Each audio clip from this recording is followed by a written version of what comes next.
Hey everybody, today I'm going to show you how to install our camber kit on a car. And obviously the first step would be to get the car safely off the ground, lift, jack stands, everyone knows the deal.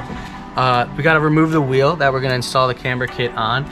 As you guys can see on this car right now, we do have our camber kit on the car, but I'm going to remove it and install it because the procedure to remove and install this is the same if you guys had a factory camber kit on here. So what we're gonna do today to remove it is we're gonna remove this bolt and this bolt right here and on the body of the car, and then this one bolt on the frame of the car.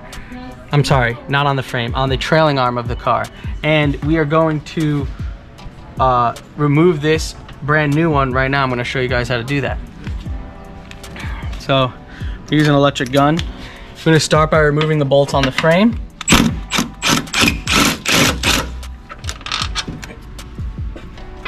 And get this other one. Now I'm using an extension to help myself out over here.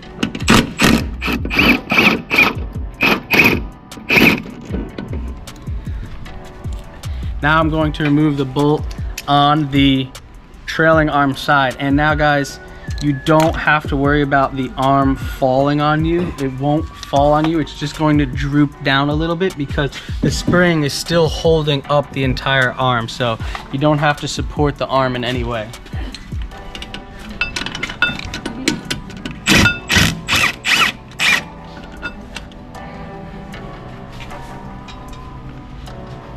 Get this bolt out. You can give this a jiggle, get it into a loose spot, and pull this bolt out. Now you can see that this is just dangling here, and I can slide that out.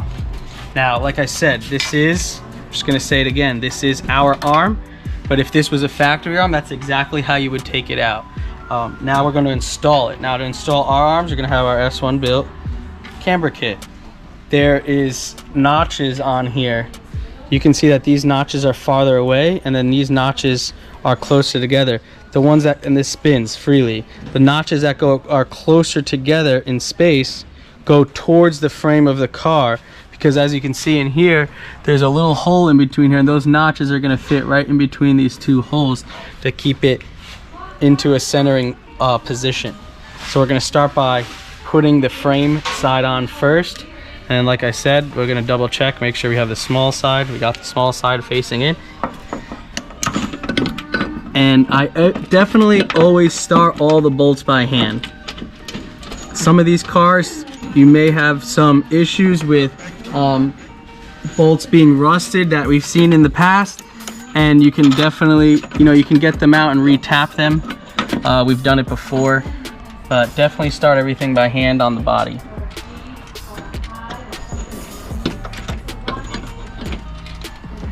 Okay, now that those are started by hand in the body, I'm gonna leave them loose, and I'm gonna actually go, oh, actually this one didn't start. Let me get this one back in. I thought this one started.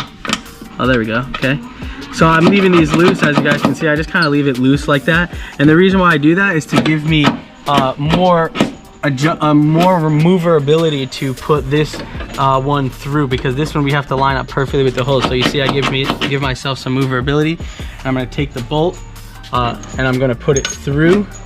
And I like to put the bolt in, or we here like to put the bolt in through the top, facing down, so that the bolt can't like fly out of the car or fall out if it goes in, just as like an emergency precaution. So we put the bolt facing down like that with a nut on the end. And this arm is on one of our rear trailing arms, one of our Alpha 6s, but it would work the same for all arms. So we're gonna get that in. Now, I recommend you guys torquing these bolts to a factory torque spec. I'm going to use a gun right now. Definitely factory torque specs. Just gonna keep those just kind of loose, and well, they're tight, but I'm not gonna tighten them all the way because I'm going to torque them after. Then we're gonna come here, and I'm going to tighten the bolt on the outside.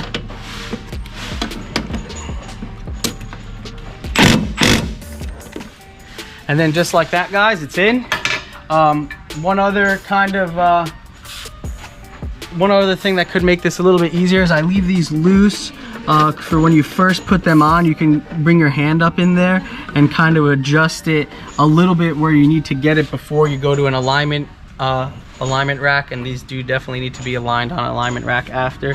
So you could kind of move this to get your tire a little bit where you need to go, and then don't forget to lock these nuts.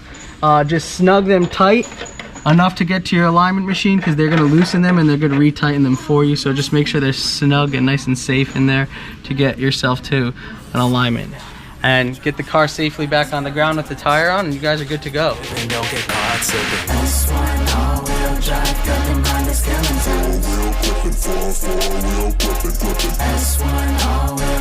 got the mind is killing.